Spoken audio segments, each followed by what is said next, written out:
নমস্কাৰ বন্ধুসকল, মই হৈছোঁ বিকি আৰু আপোনালোকক মই মোৰ ইউটিউব চেনেল আইডত বিকিলৈ স্বাগতম জনাইছোঁ।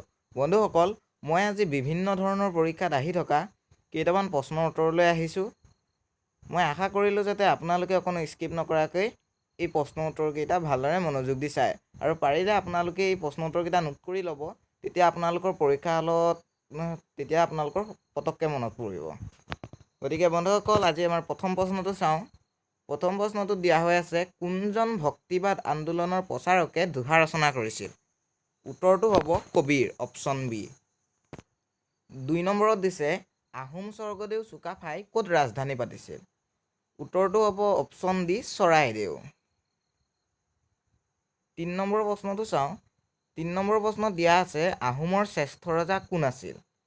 উত্তৰটো হ'ব অপশ্যন চি, ৰুদ্ৰসিংহ। এতিয়া 4 নম্বৰ কুৱেশ্যন, ভাৰতৰ প্ৰথমজন গদ্য সাহিত্যৰ ৰচক কোন আছিল? উত্তৰটো হ'ব option C, Bhattadev. 5 number question, আহোমৰ দিনত পাহাৰৰ দাঁতিত থকা প্ৰজাবোৰক পৰ্বতীয়া জনজাতিসকলৰ আক্ৰমণৰ পৰা ৰক্ষা কৰাৰ কাৰণে কোনটো ব্যৱস্থা উদ্ভাৱন কৰা হৈছিল? বন্ধুসকল, উত্তৰটো হৈছে অপশ্যন চি, প্ৰচা প্ৰথা। 6 নম্বৰ কুৱেশ্যন, কোনজন পৰ্তুগীজ নাবিকে 1498 খ্ৰীষ্টাব্দত ভাৰতলৈ অহা জলপথ আৱিষ্কাৰ কৰিছিল? উত্তৰটো হৈছে option D, Vasco da Gama. বন্ধুসকল, এতিয়া 7 নম্বৰ কুৱেশ্যনটো চাওঁ আহক। কোন খ্ৰীষ্টাব্দত ইংৰাজ ইষ্ট ইণ্ডিয়া কোম্পানী প্ৰতিষ্ঠা হয়? উত্তৰটো হৈছে 1600 খ্ৰীষ্টাব্দত। 8 নম্বৰ কুৱেশ্যন, ৰেগুলেটিং এক্ট নামৰ এখন বিধি কোন চনত জাৰি কৰা হৈছিল? উত্তৰটো হৈছে 1773 চনত। অপশ্যন চি হ'ব ৰাইট এনচাৰ। 9 নম্বৰ প্ৰশ্ন, কোনজন গভৰ্ণৰ জেনেৰেলৰ দিনত ভাৰতৰ ভূমি চিৰস্থায়ী বন্দোবস্তৰ পাতনি মেলা হৈছিল? উত্তৰটো হৈছে অপশ্যন এ, লৰ্ড কৰ্ণৱালিছ। 10 নম্বৰ কুৱেশ্যন, ৰামকৃষ্ণ মিছন সংগঠনটো কোনে প্ৰতিষ্ঠা কৰিছিল? বন্ধুসকল, হয়তো আপোনালোকে এইটো জানিবই। ইয়াৰ উত্তৰটো হৈছে option B, Swami Vivekananda. 11 number প্ৰশ্ন দিছে, নদীৰ গতিপথৰ কাষৰ মাটি খহাই নিয়াকে অপশ্যন ডি, গৰাখহনীয়া বোলে। 12 নম্বৰ কুৱেশ্যন, দৈনিক কাম কাজত ব্যৱহাৰ কৰিব পৰা পানীৰ মুঠ পৰিমাণ কিমান? মানে দৈনিক কাম কাজত ব্যৱহাৰ কৰিব পৰা পানীৰ পৰিমাণ মুঠ পানীৰ প্ৰায় হ'ব 2.5%। অপশ্যন এ হ'ব ৰাইট এনচাৰ।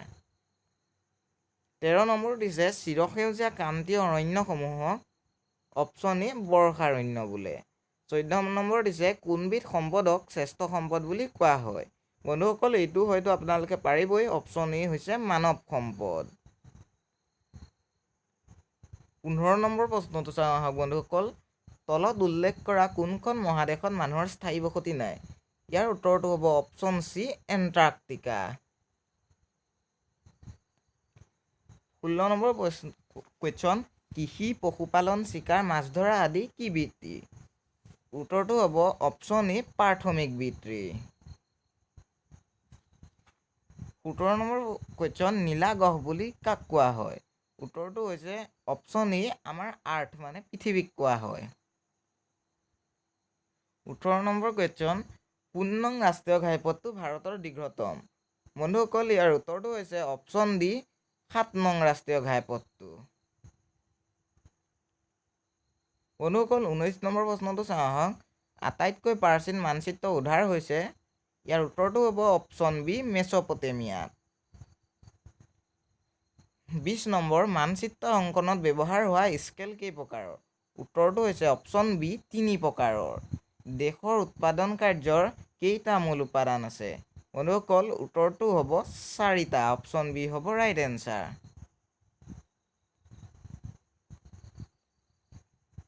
22 নম্বৰ প্ৰশ্ন, আমাৰ দেশত কোন চনৰ পৰা শিক্ষাৰ অধিকাৰ আইন প্ৰৱৰ্তিত হৈছে? উত্তৰটো হ'ব 2009 চনৰ পৰা। অপশ্যন ডি হ'ব ৰাইট এনচাৰ।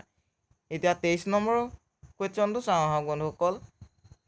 ৰাষ্ট্ৰীয় কৃষি আৰু গ্ৰাম্য উন্নয়ন বেংক নবাৰ্ড নামৰ বিত্তীয় প্ৰতিষ্ঠানটো কেতিয়া স্থাপন হৈছিল? উত্তৰটো হৈছে অপশ্যন চি, 1982 চনত। বন্ধুসকল 24 নম্বৰ কুৱেশ্যনটো হৈছে উত্তৰ পূব পৰিষদৰ মুখ্য কাৰ্যালয় ক'ত অৱস্থিত? উত্তৰটো হৈছে অপশ্যন বি শ্বিলং। 25 নম্বৰ তলত উল্লেখ কৰা কোনটো দেশৰ কেন্দ্ৰীয় বেংক হয়? বন্ধুসকল এইটোৰ উত্তৰ হ'ব অপশ্যন বি ৰিজাৰ্ভ বেংক। 26 নম্বৰ কুৱেশ্যনটো চাওক, ভাৰতীয় সংসদৰ যুটীয়া সদনে গৃহীত কৰা গ্ৰাহক সুৰক্ষা আইনৰ অধীনত গ্ৰাহকৰ স্বাৰ্থত কেইটা পৰ্যায়ত গ্ৰাহক সুৰক্ষা সংস্থা গঠন কৰা হৈছে? ইয়াৰ উত্তৰটো হ'ব অপশ্যন বি 3টা পৰ্যায়ত।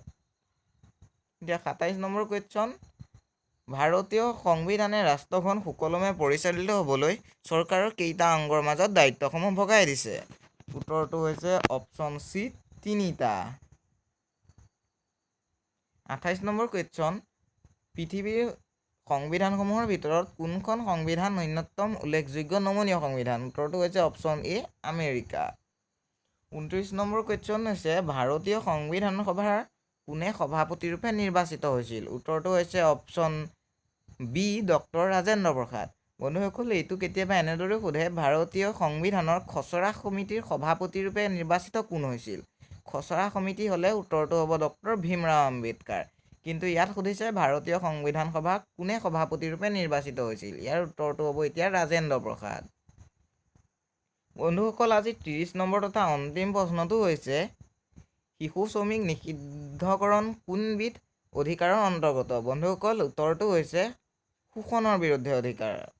বন্ধুসকল গতিকে আজি আমাৰ ভিডিঅ'টো ইমানেই আছিল। আপোনালোকে যদি ভিডিঅ'টো চাই ভাল পালে তেতিয়াহ'লে লাইক এটা কৰি থৈ যাবলৈ নাপাহৰিব আৰু চেনেলটো ছাবস্ক্ৰাইব কৰি লগতে থকা বেল বুটামটো টিপি অল কৰি ল'ব। তেতিয়া মই যিহেতু আৰু ভিডিঅ' দিম এই পৰীক্ষাবোৰত আহি থকা প্ৰশ্নৰ ওপৰত, তেতিয়া আপোনালোকে এই ভিডিঅ'বোৰ চাই থাকিব পাৰিব নিয়মিতভাৱে। গতিকে বন্ধুসকল আজিলৈ আহিছোঁ।